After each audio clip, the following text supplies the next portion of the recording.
ना दूरियां ही बन पाई, ना ही कोई पास आया।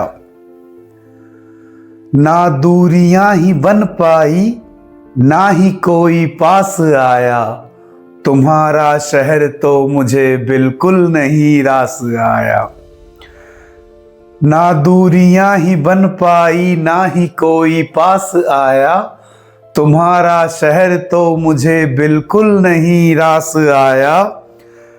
नहीं मालूम कि किसने तोड़ा है एतबार उसका। नहीं मालूम कि किसने तोड़ा है एतबार उसका। आज जब वो घर आया तो बहुत उदास आया। ऐसा बोला जाता है कि उम्मीद पे दुनिया कायम है या विश्वास पे दुनिया कायम है। दोनों एक ही जैसी चीजें हैं। उम्मीद हो या विश्वास हो, एक ही तरह के शब्द हैं या लिंक है एक दूसरे से। ये तो ये बात सही है कि इस पे कायम है, लेकिन यही सारे या मैक्सिमम दुखों की जड़ भी है एक्सपेक्टेशंस या ट्रस्ट। कम से कम अपने अलावा तो ज्यादातर चीजों पे नहीं करना चाहिए, ह्यूमन बीइंग पे तो बिल्कुल नहीं। नहीं मालूम कि किसने तोड़ा है एतबार उसका। आज जब वो घर आया तो बहुत उदास आया। एक पंछी आजादियों को पचा नहीं सका शायद। एक पंछी आजादियों को पचा नहीं सका शायद। शाम को थक हार कर फिर पिंजरे के पास आया। एक अब एग्जैक्ट कंट्री का नाम तो मैं भूल गया, पर एक जगह ऐसा हुआ था कि 30-40 साल से जेल में जो कैदी थे, लंबे समय से वहां पे थे, उन्हें रिलीज कर दिया गया या रिहाई उनकी हो गई। तो वो वापस जेल में आ गए एक दिन बाहर रहने के बाद और बोला कि हमें यहीं रहना है,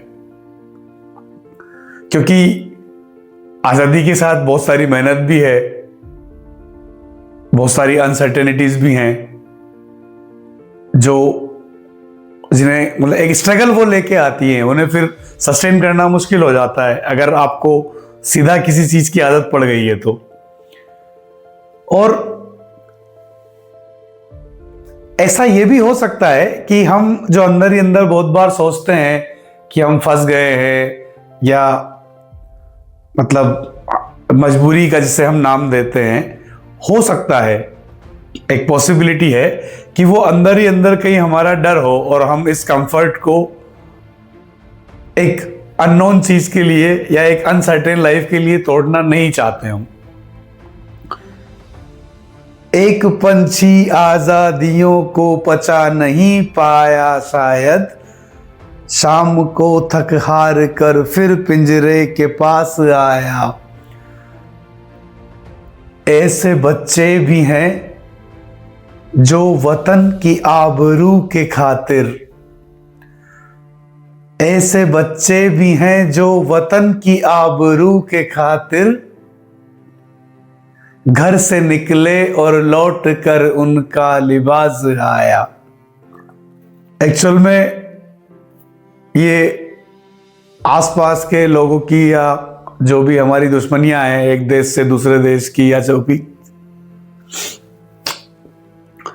एक्चुअल में जो भी दो देशों के बीच की दुश्मनी है या जो भी बॉर्डर लाइन है, तो उसको मेनली जो सेक्रीफाइस कर रहा है वो तो बेचारा सैनिक ही है हम सबके लिए अपनी लाइफ को। हम तो क्या कर रहे हैं, हम तो यहां बैठकर उस पर राजनीति कर रहे हैं। ऐसे बच्चे भी हैं जो वतन की आबरू के खातिर घर से निकले और लौट कर उनका लिबास आया। ये साफ चादर, ये नए बर्तन, ये अतरंगी मिठाइयाँ। ये साफ चादर, ये नए बर्तन, ये अतरंगी मिठाइयाँ, आम लोगों के घर में लगता है कोई खास आया। जब भी हमारे घर में कोई मेहमान आता है तो पूरा नक्शा घर का बदल दिया जाता है, और हम वो एक परंपरा भी बोलते हैं कि अतिथि देवो भव।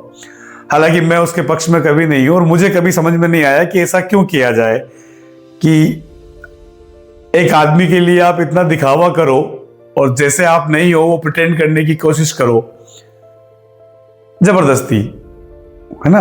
अगर एक्चुअल में वो आपका अपना है या मतलब कोई रिलेशन है तो जैसे आप रहते हो वैसा रहेगा कंफर्टेबली, और नहीं है तो फिर इसमें आदर सत्कार और फालतू की बात का क्या मतलब है। तो शायद हम कोई स्वार्थ हमारा उसके पीछे होता है या नहीं होता है, तो ये एक फालतू की आदत बन गई है जो बहुत गलत है।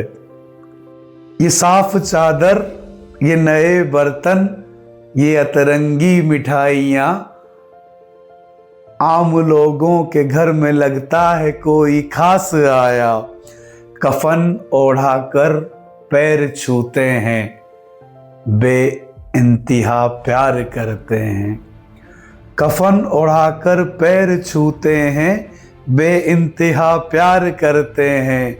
जब बूढ़े को जरूरत थी तब कोई नहीं आस पास आया। कितना आसान है मरे हुए आदमी का सम्मान करना, क्योंकि अब कोई एफर्ट नहीं लगाना, अब कोई डिमांड नहीं है, हाथ जोड़ो रो दूर हो जाओ। भगवान के सम्मान के पीछे भी यही एक कारण हो सकता है कि वो है नहीं, होता तो मुश्किल होता। कफन ओढ़ाकर पैर छूते हैं, बेइंतहा प्यार करते हैं। जब बूढ़े को जरूरत थी तब कोई नहीं आस पास आया। ना दूरियां ही बन पाई, ना ही कोई पास आया। तुम्हारा शहर तो मुझे बिल्कुल नहीं रास आया। नहीं मालूम कि किसने तोड़ा है एतबार उसका। आज जब वो घर आया तो बहुत उदास आया। एक पंछी आजादियों को पचा नहीं सका शायद। शाम को थक हार कर फिर पिंजरे के पास आया। ऐसे बच्चे भी हैं जो वतन की आबरू के खातिर घर से निकले थे और लौट कर उनका लिबास आया। ये साफ चादर, ये नए बर्तन, ये अतरंगी मिठाइयाँ, आम लोगों के घर में लगता है कोई खास आया।